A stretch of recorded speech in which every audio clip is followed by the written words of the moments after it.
All right, so guys, I know this course is about hands-on programming in Rust, but before we start getting our hands dirty, I want to spend some time explaining to you why the choice of learning Rust as a programming language and also using it for your next project where it fits is a good choice. And to do that, I'm just going to use the Rust programming languages webpage and what they say about the language itself to explain to you why it's a good choice.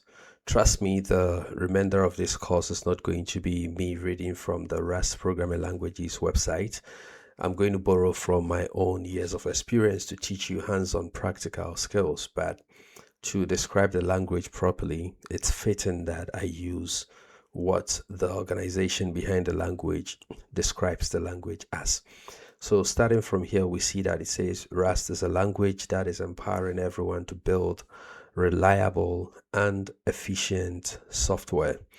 And the meaning of reliable and efficient is the fact that Rust is a language that has been engineered from the ground up to solve a lot of the known vulnerabilities in modern software development. And so once you use the language and you adhere to the requirement of the compiler, you are to a very large degree certain that the product or the software that you build is going to run reliably in production. And also about efficiency, it's talking about performance.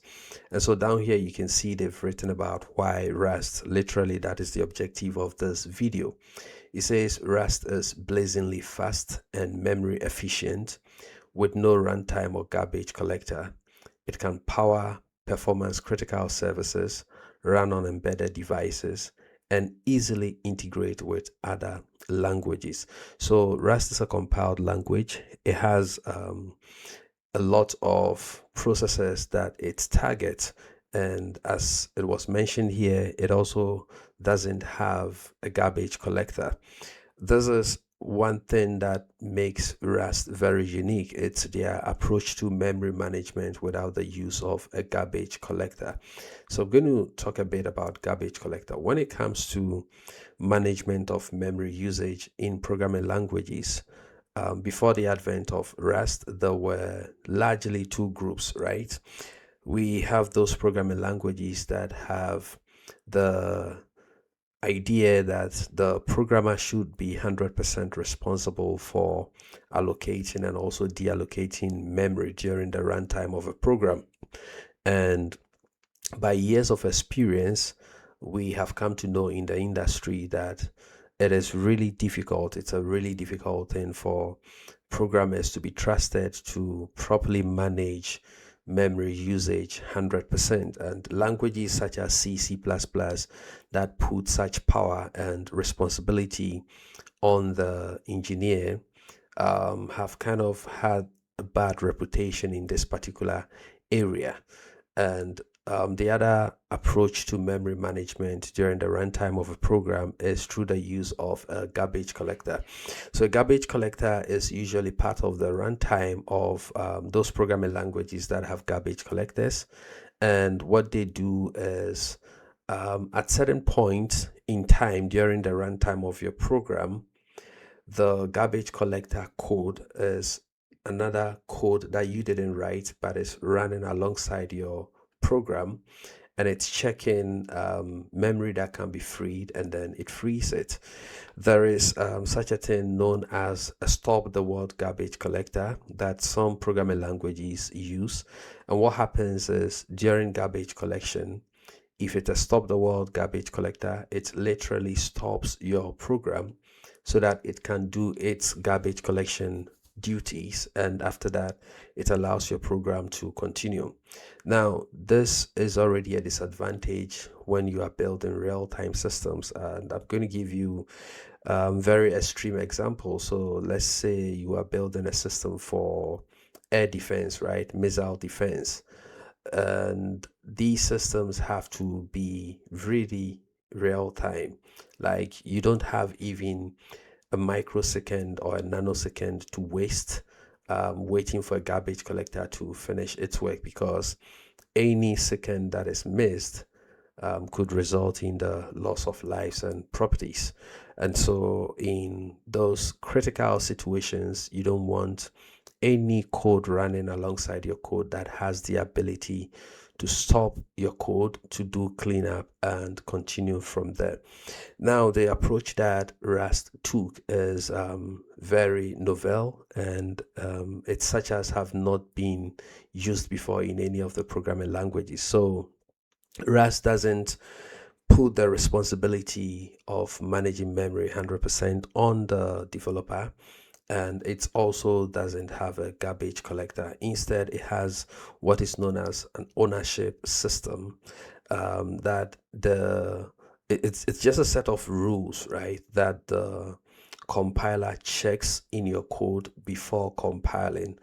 And once your code compiles, it means the compiler is happy you've written good code as far as the memory management approach of Rust is concerned, and so you wouldn't have to worry. Now, this is also what kind of gives Rust that steep learning curve that people talk about, because the approach to memory management is unlike you would have seen in any of the other programming languages out there. That is, if you already do know how to program in some language, right? So it has no garbage collector, and it also doesn't put 100% of the responsibility on you as a developer to ensure that memory is used correctly. But because of the approach that is used, it can power performance critical services like I explained, and it can also run on embedded devices. It is also one of the things that I'm going to teach, how to use Rust to build embedded software. Okay, let's talk about reliability. So it says Rust rich type system and ownership model guarantee memory safety and thread safety, enabling you to eliminate many classes of bugs at compile time. So this kind of feeds into what I said earlier, that the design of the language itself, together with the compiler, follows what is known as the ownership model, and the compiler checks that whatever code you've written is respecting the rules in the ownership model. And once you do that, a whole lot of classes of bugs, like I mean really well-known bugs in software, are taken care of. Things like dangling pointers, double freeze, and overflows, like accessing areas in contiguous memory when you don't have to do them. All of these are caught at compile time, right? So they don't show up at runtime. So if your program has any of these reliability issues, and the compiler is able to spot them at compile time, you take care of them, you fix them, and then once you have your binary and you are running, you have some guarantees, like to a very high level of accuracy, that your software is going to run reliably. The third reason why I believe you should choose Rust is also for productivity. And here they say Rust has great documentation, which is very true. Like amongst all the programming languages that I know, if there is a language that has the very, I mean, best kind of documentation, I would say Rust. The language itself, the compiler, the build tools, like documentation is top notch in the Rust ecosystem. Okay, so it has that. It also has a friendly compiler. Friendly, not everybody will agree, because the compiler, for the lack of a better word, complains a lot. But once you are able to, I mean, I wouldn't say complain just for complaining's sake. If the compiler finds something wrong, or it finds that you are violating any of the rules of the language, it is actually able to pinpoint the exact location in your code where that is happening, and it is also able to tell you the changes you have to make to get your program to work. And if you obey those suggestions, of course with your own understanding and also experience, you are guaranteed that those issues it complains about are going to be fixed and your code is going to compile. Okay, so it says it has a friendly compiler with useful error messages, very true, and top-notch tooling, that is very true. For example, the cargo build tool and also dependency manager, which are all things that we'll learn about throughout this course. It also has an integrated package manager and build tool. That is what I've been calling cargo so far.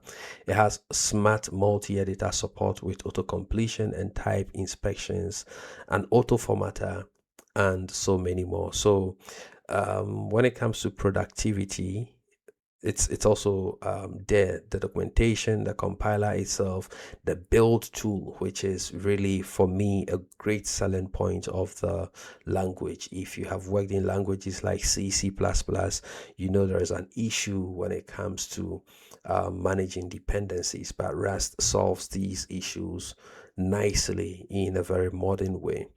Now I want us to look at some of the areas in which you can apply Rust. So, at the very surface, people kind of think of Rust as a systems level programming language, which is true, but it's also very generic, right? So it shines in places where you want to build command line tools. You want to build WebAssembly. So let me speak a bit about WebAssembly. WebAssembly um, is basically, okay, let me read what they have here. It says use Rust to surcharge your JavaScript one module at a time, publish to npm, bundle with Webpack, and you are off to the races. Okay, it doesn't say what I wanted to say, but WebAssembly is, think of it as a CPU target, just that the CPU target is the browser. Okay, so you write your code in any language that supports WebAssembly, and I think so far Rust has a very great support for WebAssembly in terms of tooling, language support, and everything that will get you running as quickly as possible. And so you write your code in any of the languages that support WebAssembly and you compile it for WebAssembly. The same way when you're writing code in Rust, you compile it for a particular CPU target.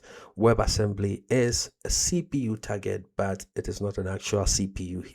In this case, the CPU I'm talking about is an engine that is built into your browser that knows how to interpret instructions that are formatted in WebAssembly. Okay, and so if you are building a web application and there are CPU or processing intensive aspect, maybe you are writing some game engine, some scientific calculations, and you are doing that as a web application, you can delegate those CPU intensive stuff to WebAssembly. And so you write that part in Rust, you compile to WebAssembly, and you invoke that code in JavaScript. All right, and another place where it shines is to be used for building networking applications. I mean, apart from normal networking applications, you can also use it to build web applications. It has quite a number of web frameworks that makes building APIs and GraphQL really easy and fun to do. And one of my favorite reasons for also learning Rust is in the embedded systems area. So here they say targeting low resource devices. Of course, if memory management is good, then and it also compiles to native machine code, right? You need low level control without giving up high level conveniences. Rust has you covered, and this is so true. So like with my experience in Rust, I've realized that it gives you really high level programming construct without taking away control from you. And so you can do everything you can do in C or C++ in Rust also. And the beautiful thing is Rust has other programming constructs that are not available in C++, which we wish there were, but Rust has it and still doesn't take control out of your hands. So this is just the page I wanted to use to help you understand that you're making the right choice with going with Rust. Thank you very much for watching this, and I will see you in the next video.